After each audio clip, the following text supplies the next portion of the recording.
누군가를 처음 만났을 때 그 사람이 무슨 브랜드의 옷을 입었는지보단 그 사람이 어떤 말을 했는지가 더 오랫동안 기억에 남습니다. 말투 하나, 말버릇 하나가 그 사람의 분위기와 깊이를 만들어내죠. 그 말에서 그 사람이 살아온 시간이 고스란히 묻어나오기도 해요. 혜진 씨를 처음 만났을 때를 떠올려 보세요. 특별한 이야기를 한 것도 아닌데 그녀의 말투는 묘하게 듣는 사람, 마음을 편안하게 만들었어요. 부드럽고 여유 있는 말씨, 따뜻한 어조가 상대방의 경계심을 무장해제시키는 힘이 있었죠. 반면에 동호 씨는 처음 한마디만으로도 왠지 모르게 불편한 인상을 줬어요. 말은 짧고 어딘지 모르게 날카롭고 상대방을 배려하지 않는 느낌이었죠.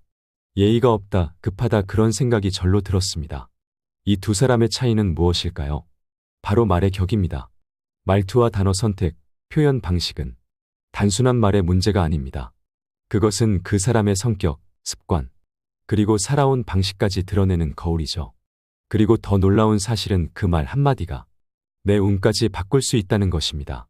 사람들은 격 있는 말투에 마음을 열고 여유 있는 말에 신뢰를 보이며 품위 있는 표현에 기꺼이 기회를 내어줍니다. 그래서 오늘은 여러분께 어떤 상황에서도 누구를 만나더라도 단 한마디만으로도 품격 있어 보이고 좋은 인연과 기회를 끌어당길 수 있는 말의 힘에 대해 이야기해 보려 합니다. 그 한마디로 당신의 이미지가 달라지고 만나는 인연이 달라지고 당신의 운도 달라질 수 있어요. 지금부터 말이 바뀌면 인생도 바뀐다는 놀라운 이야기 함께 시작해 볼까요? 일부 말투가 운명을 바꾼다. 어떤 사람은 똑같은 말을 해도 참 고급스럽고 마음에 와닿게 들리고 또 어떤 사람은 그 말이 이상하게 무례하고 불편하게 느껴집니다. 말투 하나 차이일 뿐인데 그 말투가 결국 사람의 운명을 갈라놓기도 하죠. 대전에서 15년째 카페를 운영 중인 이선영 대표님 이야기예요.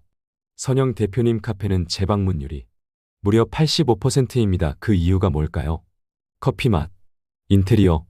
아니에요. 비결은 말투 하나입니다. 손님이 들어오면 항상 이렇게 맞아요. 어서 오세요. 오늘 참 기분 좋은 기운이시네요. 그저 인사일 뿐인데 그 말 한마디에 손님들 마음이 따뜻해집니다. 커피 한 잔 마시러 왔다가 기분까지 환기되고 위로받고 나가는 거예요. 반대로 바로 옆 블록에 있던 다른 카페는 손님 들어오자마자 이렇게 말하더래요. 오늘 되게 피곤해 보이시네요. 사소해 보이는 말들이지만 사람들 마음에 쌓이는 인상은 다릅니다. 그리고 결과는요. 4개월 만에 손님들 발길이 끊기고 결국 폐업했어요. 말투 하나로 매출도, 인복도, 기회도 바뀐 거예요. 또 다른 예도 있어요. IT 회사에서 일하는 30대 중반의 조수진 팀장님.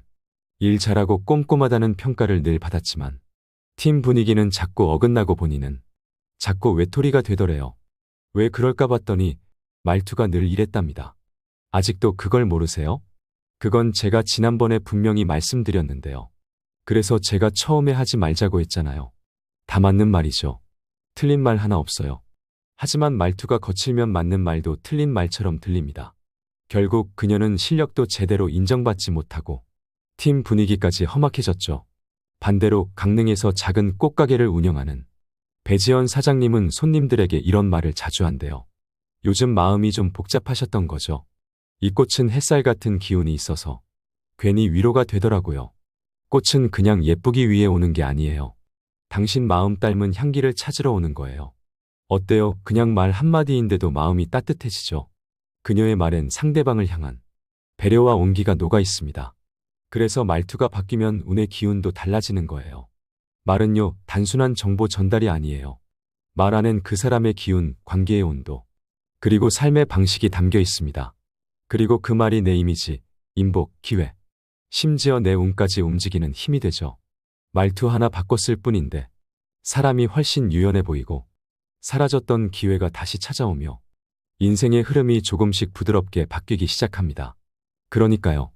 말의 격을 높인다는 건 결국 내 삶의 격을 높이는 일입니다. 말투에 따라 들어오는 사람의 질이 달라지고 말투는 단지 말의 스타일이 아니라 사람을 끌어당기는 자석이 됩니다. 어떤 말투를 쓰느냐에 따라 만나는 인연의 질도 달라지는 거예요. 사례 하나만 더 소개할게요. 40대 초반의 이경우 씨. 늘 난 솔직한 게 장점이야 라고 말하며 말투에 거침이 없었죠. 그걸 왜 숨겨요? 난 그냥 다 말하는 스타일이에요. 좋으면 좋고 싫으면 싫은 거죠. 돌려 말하는 건 내 스타일 아니에요. 그 말이 경호 씨에겐 진심이었을지 모르지만 사람들이 느끼는 건 불편함, 방어심 그리고 거리감이었습니다. 조언해주는 사람도 하나둘 줄고 좋은 기회가 와도 그 앞에서 문이 닫혔어요. 결국 경호 씨는 말하죠. 나는 항상 진심이었는데 왜 사람들은 자꾸 나한테서 멀어지지? 진심도 말투를 잘 못 입으면 가시처럼 들릴 수 있어요. 이번 사연은 전북 군산에 사시는 40대 여성 김아영 님이 보내주셨어요. 첫 번째는 저는 늘 이렇게 말했어요. 나는 운이 없는 사람이야. 뭐 해도 결국 안 풀릴 거야. 그 말을 습관처럼 하다 보니 어느새 계획도 안 세우게 되고 도전은 아예 생각조차 하지 않게 되더라고요. 어차피 안 될 텐데라는 말이 제 삶의 기본 태도가 되어 있었어요. 그런데 어느 날 도서관에서 들은 한 문장이 제 마음을 세게 울렸어요. 사람은 자기가 자주 하는 말대로 살아간다. 그 말이 제 마음속에 콕 박혔어요.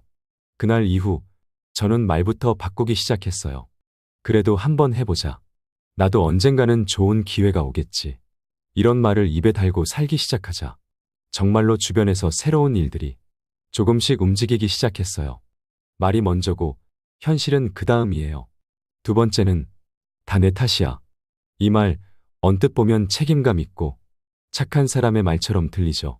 하지만 계속 반복되면 자기 자신을 갉아먹는 말버릇이 돼요. 잘못이 명백히 상대에게 있음에도 죄송해요. 제가 부족해서 그래요. 제가 괜히 괜한 말을 꺼냈죠. 이런 식으로 항상 먼저 사과하고 무조건 자신을 낮추는 말을 하게 되면 어떻게 될까요?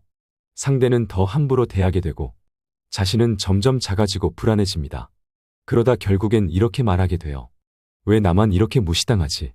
하지만 책임감과 자기 비하는 전혀 다른 개념이에요. 내 잘못이 아닌 일에는 품위 있게 선을 긋는 말이 필요합니다. 그럴 수도 있죠. 하지만 그건 제 몫은 아니에요. 이 말은 부드럽지만 분명하게 나를 지켜주는 울타리가 됩니다. 당신의 경계를 존중하지 않는 말과 사람들로부터 스스로를 보호하는 첫걸음이죠. 세 번째는 그 사람은 원래 그런 사람이잖아. 이 말 무심하게 들리지만 사실은 무기력의 선언이에요. 그 친구는 원래 예민해. 우리 상사는 원래 말 그렇게 해. 남편은 원래 고집이 세니까. 그렇게 말하면서 결국 계속 참고 계속 상처받고 상황은 변하지 않습니다. 말이 행동을 만들고 행동이 삶을 만듭니다. 결국 그 말 한마디가 내 삶을 방치하게 만드는 거예요. 이럴 땐 이렇게 바꿔보세요. 그 사람은 그런 면이 있지만 나는 내 감정을 지킬 방법을 선택할 수 있어요. 이건 회피가 아닙니다. 자기 인생을 존중하는 말의 자세예요. 상대를 바꾸려 하기보다 내 감정과 나의 태도를 조율하는 현명한 방법이죠. 오늘 막는 말들에는 공통점이 있습니다. 나는 안 될 거야. 그냥 원래 그런 거야. 다 내 탓이지 뭐. 이런 말들이 당신의 삶의 무게를 더합니다. 말을 바꾸면 태도가 바뀌고 태도가 바뀌면 현실이 달라집니다. 오늘 당신이 자주 하는 말은 어떤 삶을 향해 가고 있나요? 이 세 가지 말버릇은 자기 에너지, 자기 존중 그리고 자기 운까지 조용히 꺼뜨리는 말들입니다. 말을 바꾸는 건 사소해 보일 수 있지만 그 말 한마디가 당신의 표정, 관계, 선택, 그리고 미래를 완전히 달라지게 만들 수 있어요. 그러니까 오늘부터는 당신 안에서 당신의 운에 스위치를 쥐고 있는 그 말부터 바꿔보세요. 우리는 하루에도 수십 번 말을 하고 누군가에게 반응하고 생각을 표현하며 살아갑니다.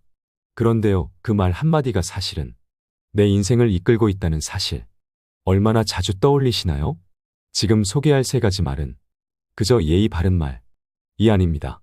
오늘 부르는 말이자 사람을 살리는 말, 그리고 나를 지키는 말이에요. 그럴 수도 있겠네요. 이 말은 단순한 동의가 아닙니다. 상황을 품위 있게 정리하고 상대와 나 사이의 갈등을 부드럽게 막아주는 말의 여백 같은 문장이에요. 그럴 수도 있겠네요. 나는 당신을 이해하려고 합니다라는 따뜻한 태도이자 내 감정을 스스로 다룰 줄 압니다라는 내면의 여유를 보여줍니다. 말의 격을 높이는 마법의 문장 기억해두세요. 제가 더 배워야겠어요. 이 말 겸손해서 좋은 말이 아니라 자존감이 있는 사람만이 할 수 있는 말입니다. 실수했을 때 죄송합니다.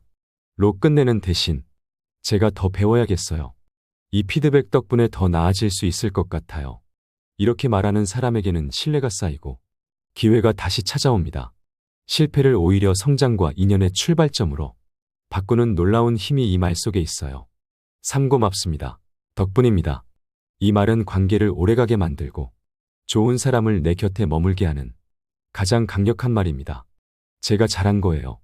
가 아니라 함께여서 가능했어요. 덕분에 잘 마무리할 수 있었어요. 이렇게 말하는 사람에게는 자연스럽게 응원이 돌아옵니다. 그리고 그 응원이 운이 되는 순환을 만들어줘요. 말에는 에너지가 있어요. 그 에너지는 결국 말하는 사람의 삶의 흐름이 됩니다. 사람은요, 말하는 대로 살아가게 되어 있어요.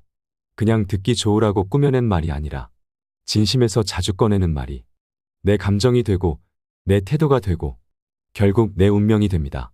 지금부터 하루에 한 번만이라도 이 세 가지 말을 마음에 담고 꺼내보세요. 그럴 수도 있겠네요.